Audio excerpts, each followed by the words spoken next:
hosted the biennial Leaders Summit. Climate change is expected to occupy much of the summit's agenda.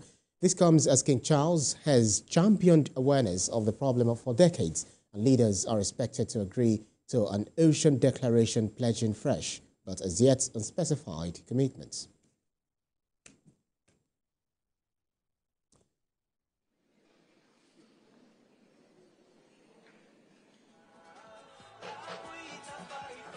Still talking the summit, Commonwealth heads of government are preparing to defy the United Kingdom and agree plans to examine reparatory justice for the transatlantic slave trade.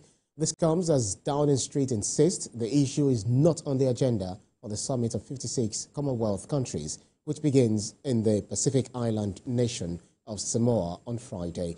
However, diplomatic sources revealed that officials were negotiating an agreement to conduct further research and begin a meaningful conversation about an issue which could potentially leave the UK owing billions of pounds in reparations. Reparatory justice for slavery can come in many forms, including financial reparations, debt relief, an official apology, educational programs, building museums, economic support, and public health assistance. The current text of the draft summit communique revealed that the heads of government agreed that the time has come for a meaningful, truthful, and respectful conversation towards forging a common future based on equity.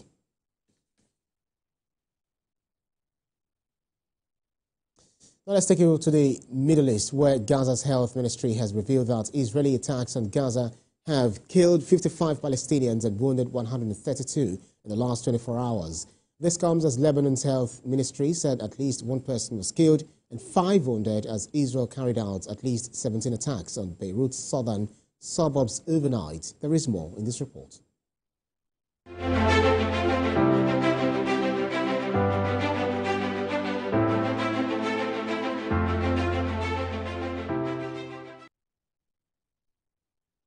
The Israeli military says it hit several Hezbollah weapons production facilities in overnight strikes on southern Beirut's Dahiyeh. Israeli military explained that it conducted intelligence-based strikes on several weapons storage and manufacturing facilities belonging to Hezbollah terrorist organization. Lebanese state media reported that 6 buildings were leveled in at least 17 Israeli strikes during the night. Speaking at an international aid conference for Lebanon in Paris, French President Emmanuel Macron says his country will provide $108 million in aid to Lebanon amid Israeli attacks on the country.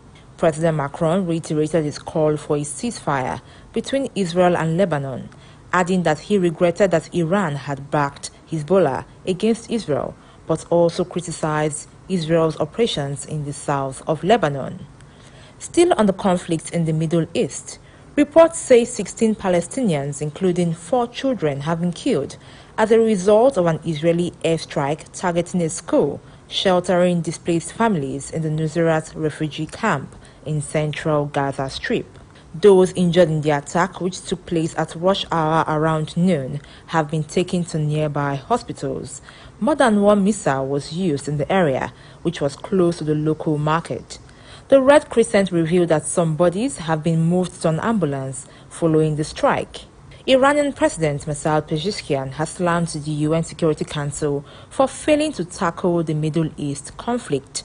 Mr. Pezeshkian told leaders from emerging economies gathering in Russia that the fire of war is still raging in the Palestinian Gaza Strip and Lebanese cities, adding that the United Nations Security Council, as drivers of international peace and security, lack the necessary efficiency to extinguish the fire of the crisis.